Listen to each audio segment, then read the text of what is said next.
Assalamualaikum warahmatullahi wabarakatuh. Alhamdulillah, alhamdulillah, alhamdulillah, yang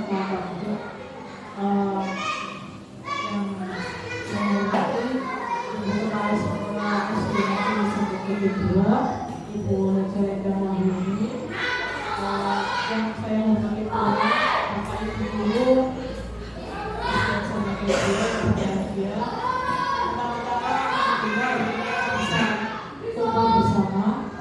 Yang kedua kali saya sampaikan mohon maaf, sekali lagi mohon maaf karena ada kopi, dan terima kasih sudah meluangkan waktunya untuk aksi nyata diseminasi dan perilaku disiplin positif.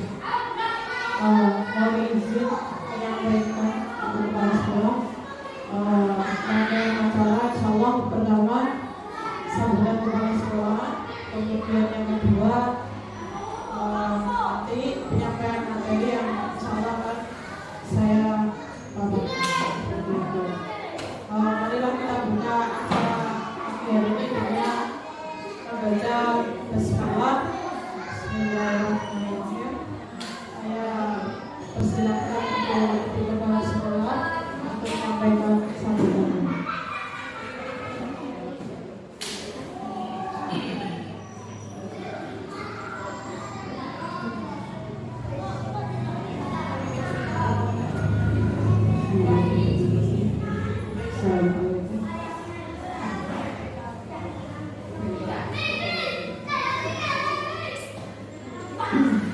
Assalamualaikum warahmatullahi wabarakatuh.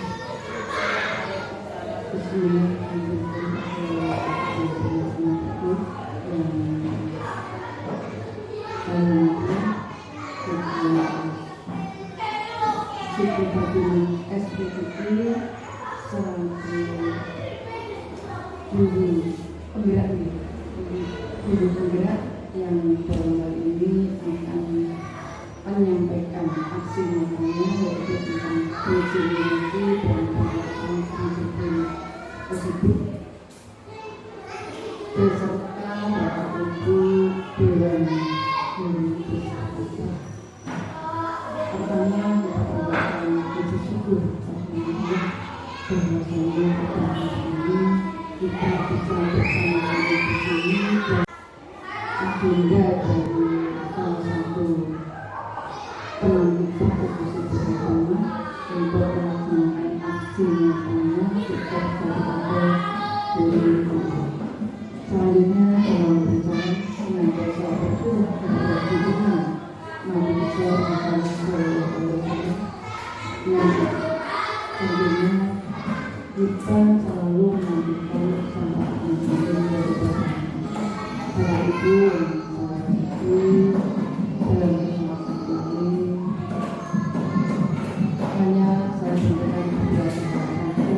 Yang pertama, ucapan terima kasih kepada kita yang terjadi yang hari ini akan memberikan ilmunya, akan menyalurkan,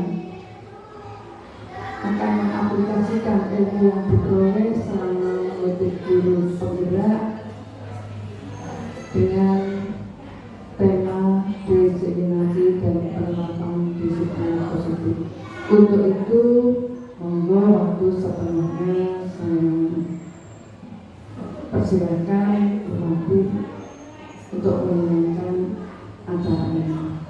Mudah-mudahan apa yang dengan sampaikan bersama teman-teman ini akan menambah wawasan, akan menambah pengetahuan, sehingga ilmu yang jenengan dapatnya mungkin sebelumnya jenengan untuk menyampaikan semua ilmu yang jenengan dapat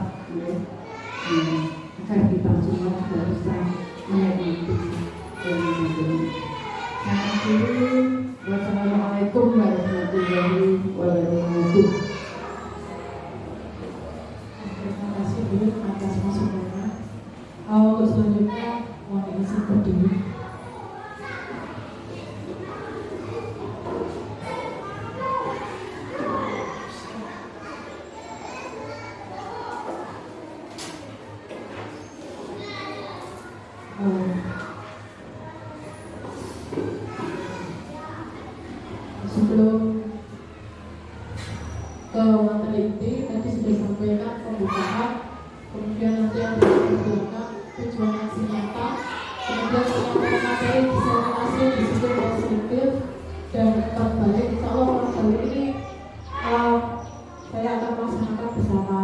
siswa.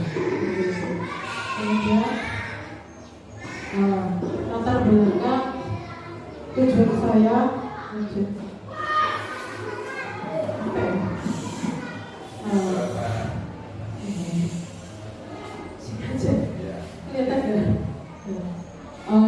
latar belakang pertama, budaya positif itu apa? Budaya positif itu adalah keyakinan dan nilai yang disepakati bersama, yakni keyakinan atau kebiasaan di mana peserta didik diajak bersama-sama untuk membuat aturan bersama sebetulnya seperti itu.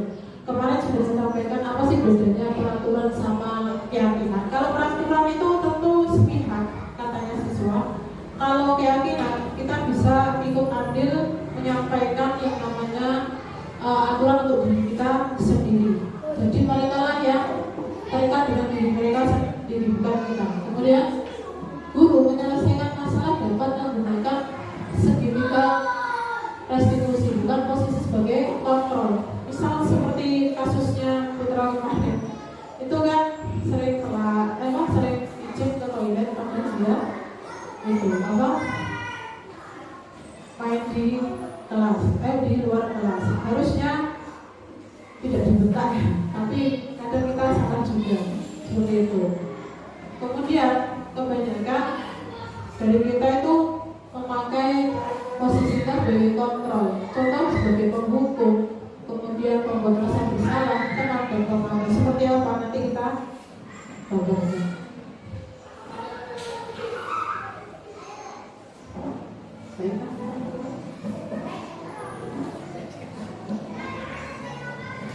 Kemudian tujuan daripada aksi nyata, tujuannya ini dapat berkolaborasi dengan para guru atau rekan sejawat dalam menjalankan budaya positif di sekolah.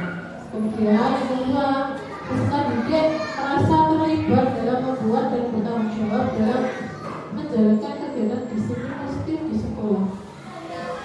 Kemudian peserta didik merasakan proses menciptakan kondisi di sekolah dengan memperbaiki kesalahannya sehingga karakter mereka lebih kuat ketika berbagi pada kelompoknya. Jadi ini tujuannya, kita bersama siswa bersama-sama menciptakan kondisi yang positif.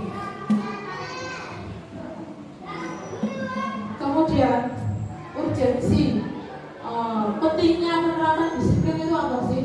Katanya Ki Hajar Dewantara mengatakan jika murid diibaratkan seperti biji padi dan jagung, maka suasana positif di lingkungan sekolah adalah sebagai tanah yang subur dan membutuhkan tumbuh dan berkembangnya biji-biji tersebut.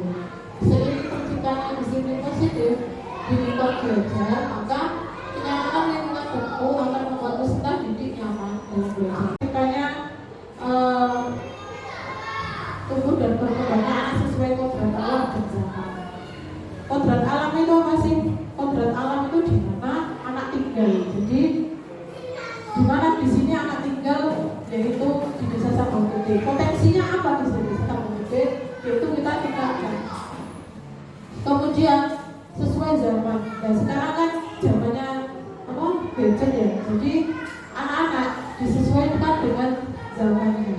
Jadi ketika kita mengajar tidak hanya otodidak manual lewat ramah saja, tapi dikreativitaskan melalui berbagai teknologi. Kemudian, di sini saya sampaikan bahwa ilusi bahwa orang dewasa itu memiliki hak untuk memaksa. Orang dewasa itu biasanya kan memaksa kamu harus masuk ke itu ya, kamu harus mengerjakan PR ya, seperti itu. Nah itu sebenarnya ilusi guru mengontrol murid. Guru diibaratkan dia itu memiliki hak untuk mengontrol murid, padahal guru tidak boleh mengontrol murid. Muridlah yang tidak sadar apa yang dikontrol oleh orang luar. Kedua, ilusi mengkritik dan membangun merasa bersalah dapat membentuk karakter. Kalau kita kritik dengan kritikan yang buruk, mereka tentu bukan malah termotivasi, mungkin mereka akan down atau membuat mereka itu hatinya terluka seperti itu. bahwa semua penguatan positif, efektif dan bermanfaat, ilusi bahwa orang dewasa memiliki hak untuk memaksa. Sudah saya sampaikan tadi bahwa memaksa siswa itu tidak boleh. Mereka harus sadar dari jauh dalam hati dan tindakannya. Kemudian teori motivasi perilaku manusia. Tindakan manusia itu sebetulnya dipengaruhi oleh dua hal, yaitu karena faktor eksternal dan faktor internal. Faktor eksternal atau dari luar. Pertama, untuk menghindari ketidaknyamanan atau hukuman. Aku tak boleh berpintuan untuk meralih 11 tahun dulu. Ini tak boleh senang biar saya tidak dimarahi seperti itu. Contoh kalimatnya, apa yang akan terjadi apabila saya tidak melakukannya? Ini motivasi eksternal. Kemudian untuk mendapatkan imbalan dari orang lain, misalkan aku telah dari orang muda berbicara Bapak Sugeng. Itu motivasinya karena biar dia dapat imbalan. Kemudian yang ketiga, untuk menghargai diri sendiri. Saya akan menjadi orang yang seperti apa yang bisa melakukannya. Ini baru dari motivasi internal. Saya tak masuk tepat waktu karena memang seharusnya saya harus masuk tepat waktu, karena itu tanggung jawab saya. Misalkan itu jauh dari kesadaran diri sendiri, bukan atas dasar paksaan. Kemudian merdeka belajar. Belajar Dewantara mengatakan bahwa merdeka itu tidak hanya lepas dari perintah, akan tetapi cakar pulang dalam memerintah diri sendiri. Misalkan di kelas 4 ya, contoh ya, di kelas 4 ya, saya terima kasih juga untuk Pak Alex karena sudah terlihat peran daripada wali kelas, yaitu beliau mengingatkan bahwasanya sholat duha cukup sekali ucapan. Mereka sudah terbiasa dan mereka tidak usah diperintah setiap pagi. Mereka sadar dan itu menjadi adat atau kebiasaan daripada mereka. Jadi di situ terlihat mereka melepaskan tas, kemudian langsung ke tempat wudhu melaksanakan sholat duha. Itu adalah kesadaran mereka sendiri tanpa dipaksa. Nah, kenapa manusia melakukan hal itu? Pertama, didasari oleh 5 kebutuhan dasar ini. Pertama, penguasaan. Kedua, kasih sayang dan rasa ingin diterima. Ketiga, ingin kebebasan. Keempat, mencapai kesenangan. Nah, ini Bapak Ibu yang sering kita lakukan, secara bersama sama. Keenam, setelah keyakinan kelas atau sekolah selesai dibuat, maka semua warga kelas dipersilahkan meninjau ulang, menyetujuinya, bahkan sampai menandatangani Bapak Ibu. Terakhir, keyakinan sekolah atau kelas selanjutnya bisa diletakkan di dinding kelas di tempat yang mudah dilihat oleh warga kelas. Nah, seperti di kelas 5 ya, saya lihatnya di kelas 5 saja. Itu sudah ditempelkan, ada 6 kalau enggak 5. Saya ingat saya bahkan keyakinan kelas yang sudah dibuat. Nah, bagaimana contoh daripada kalimat keyakinan kelas? Ini yang saya sampaikan ke anak-anak kemarin itu. Peraturan kelas itu kalimatnya begini kalau peraturan. Pertama, tidak boleh berbicara sendiri. Sedangkan keyakinan kelasnya fokus pada pelajaran. Nah, biasanya kan rame, harusnya kita fokus.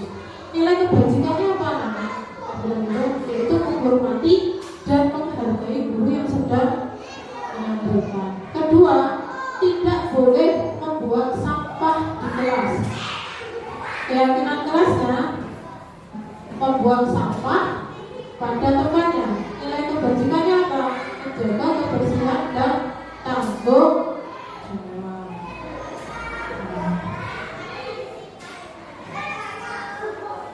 Terakhir, ini Bapak Ibu mungkin ada yang bertanya satu orang saja, atau saya punya kalimat tidak boleh bolos sekolah. Keyakinan kelasnya kira-kira apa dulu? boleh sekolah.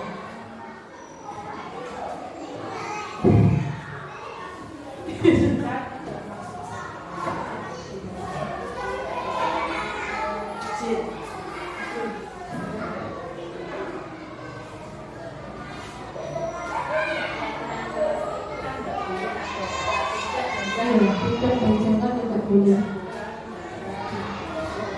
Jika tidak jangan.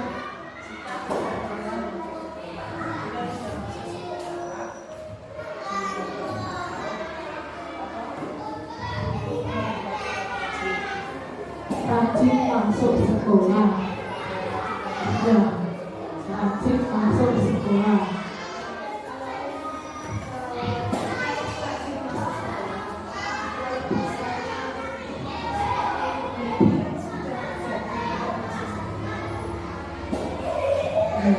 Peraturan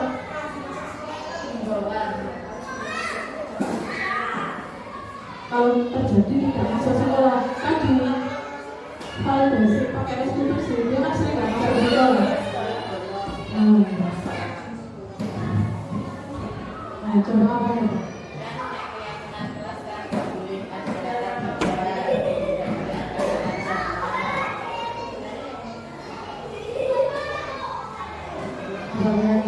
Itu yang kacau.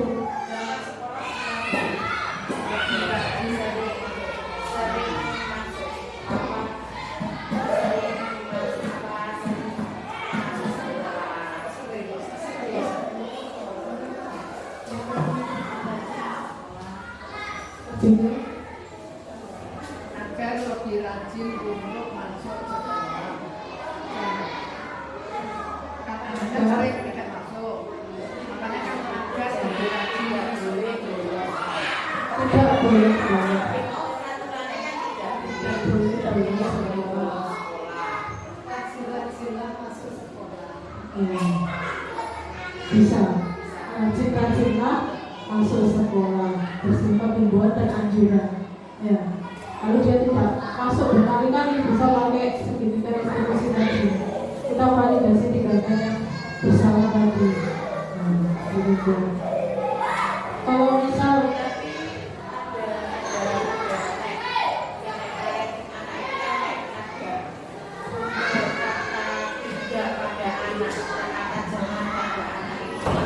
bahaya.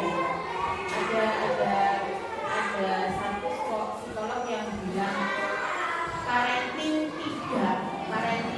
jangan itu bahaya untuk anak. Iya, semakin anak dilarang, dia kan semakin rasa penasarannya itu makin besar. Jadi malah bahaya.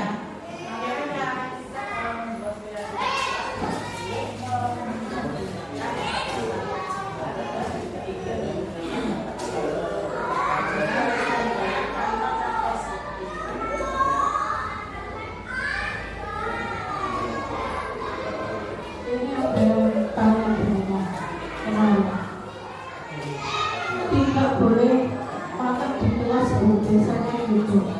Nah itu keyakinan kelasnya bukan tidak boleh makan di kelas.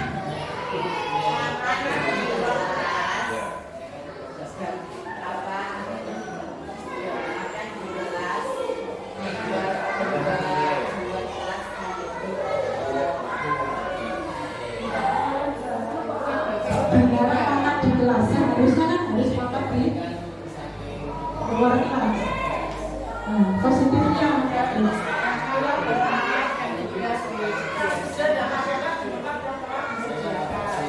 berarti makan di luar kelas atau makan di tempat yang telah disediakan sekolah. Baik. Makan pada tempatnya. Berarti nilai kebajikannya apa ya? Kalau buang sama pada tempatnya, berarti nilai kebajikannya kebersihan. Nah, mungkin itu saja. Apa ada yang mau bertanya lagi? Pak Sugeng? Cukup. Asalkan Ibu Yun, Bapak Ibu Guru, terima kasih.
Tidak. Menghargai teman-teman yang mendengarkan tidak? Tidak. Nilainya di situ ya toh? Contoh yang kedua, coba lihat. Tidak boleh membuang sampah